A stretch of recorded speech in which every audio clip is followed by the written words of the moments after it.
샬롬, 한 주도 평안하셨나요? 이렇게 5분 말씀 묵상 영상을 올립니다. 이 짧지만 이 영상을 통해서 우리가 함께 은혜를 나누고 또 하나님이 주시는 그 말씀이 우리의 삶 가운데 깊이 스며들기를 소망합니다. 꼭 꾸준히 받아보셔서 함께 더 많은 은혜 누리기를 소망합니다. 오늘 함께 나눌 말씀은 욥기 38장 4절의 말씀입니다. 함께 본문 말씀을 읽겠습니다. 내가 땅에 기초를 놓을 때에 내가 어디 있느냐 내가 깨달아 알았거든 말할지니라. 아멘.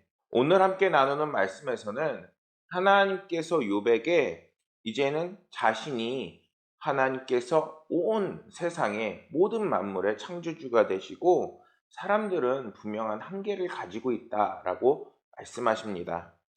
이러한 욥기서에서는 우리들에게도 너무나도 중요한 말씀을 우리에게 보내고 있는 것입니다. 왜냐하면은 욥기서에서는 성도가 고난과 한계 앞에서 어떻게 살아나가야 하는지를 말씀하고 있기 때문입니다.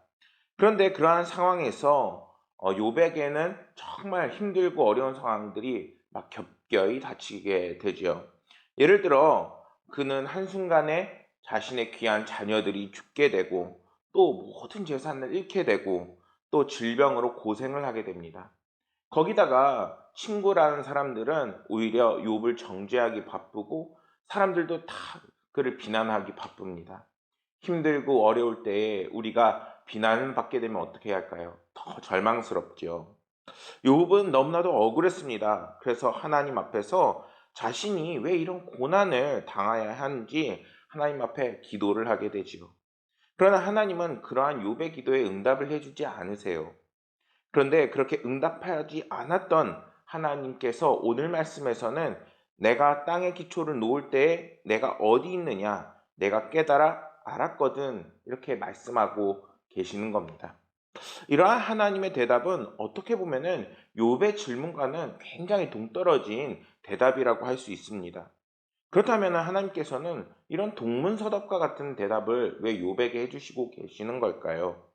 그 이유는 사실 이미 욥과 세 친구의 대화에서 욥이 하나님께 하나님을 향한 그 고백이 이미 그 대답 속에 담겨져 있기 때문입니다. 엘리바스와 빌닷이 욥에게 세 번째 이야기를 하면서 이제는 욥을 인과응보의 그 틀에 맞춰서 정죄를 하게 되는 장면이 나오게 됩니다.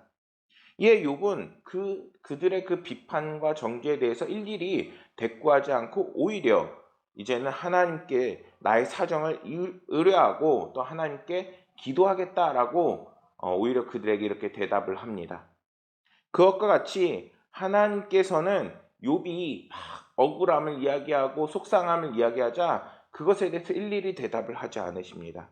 오히려 하나님의 주권을 믿지 못하고 그리고 하나님께서 정말 그 자신의 한계에 대해서 깨닫지 못하는 욥에 대해서 오히려 오늘 말씀에서 내가 온 천지를 만드신 하나님이시며 그리고 너희가 가지고 있는 그러한 억울함이나 그런 것들이 이제는 하나님 앞에 내려놓아져서 우리가 겸손하게 우리 하나님을 의뢰하며 나아가는 삶이 돼야 한다는 것을 오늘 말씀에서는 우리에게 보내고 있는 것입니다. 밀물을 기다리는 배라는 그 예화가 있습니다. 이 예화를 읽어보니까 철강 재벌이었던 앤드류 카네기가 젊은 시절 그때는 돈이 많이 없었죠. 그때 앤드류 카네기가 방문 판매를 했던 그 이야기를 전하게 됩니다. 어느 날 한 노인의 집에 방문하게 됐는데 그 집의 벽에 걸려있는 한 그림에 이 카네기가 꽂히게 됩니다. 특별히 유명한 화가가 그린 그림도 아닌데 오히려 그 그림을 보면서 그 넋을 놓고 보게 된 것입니다. 그 그림은 이제 썰물로 바닥이 드러난 쓸쓸한 해변에서 초라한 나룻배 한 척이 쓰러질 듯 놓여있는 상황이었습니다. 오히려 우울한 기분이 드는 그러한 그림이었죠. 근데 그 그림 밑에 이러한 글이 적혀져 있었습니다. 반드시 밀물 때는 온다. 바로 그날 나는 바다로 나갈 것이다. 라는 글이 적혀져 있었다는 겁니다. 글과 그리고 그 그림에 압도된 이 카네기는 나중에 집에 돌아와서 잠을 이룰 수 없었고 28살이 되던 해에 어느 날 이 노인에게 찾아가 당신이 세상을 떠날 때에는 꼭 이 그림을 자신에게 달라고까지 이야기를 합니다. 이 이야기를 들으면서 우리의 삶에서 정말 의뢰하고 기다려야 하는 것이 무엇일까요? 그것은 하나님의 때 하나님께서 나를 인도하시는 그 발걸음입니다. 사랑하는 여러분, 우리가 때로는 우리의 삶에서 정말 갈피를 잡지 못하고 또한 우리를 정신없게 만드는 고난과 문제와 그리고 우리의 한계를 만날 수가 있습니다. 근데 그러한 문제 속에서, 한계 속에서 우리가 하나님은 계시지 않는다, 그리고 하나님께서는 정말 날 사랑하지 않는다, 그리고 나 하나님을 떠나버리는 것이 아니라 정말 나를 사랑하시고 또한 나를 인도하고 계시는 온 만물의 주권자가 되시는 하나님을 이제는 깨닫고 또 인정하고 하나님께 오히려 우리의 삶을 간절히 의뢰하는 그 시간이 필요한 것입니다.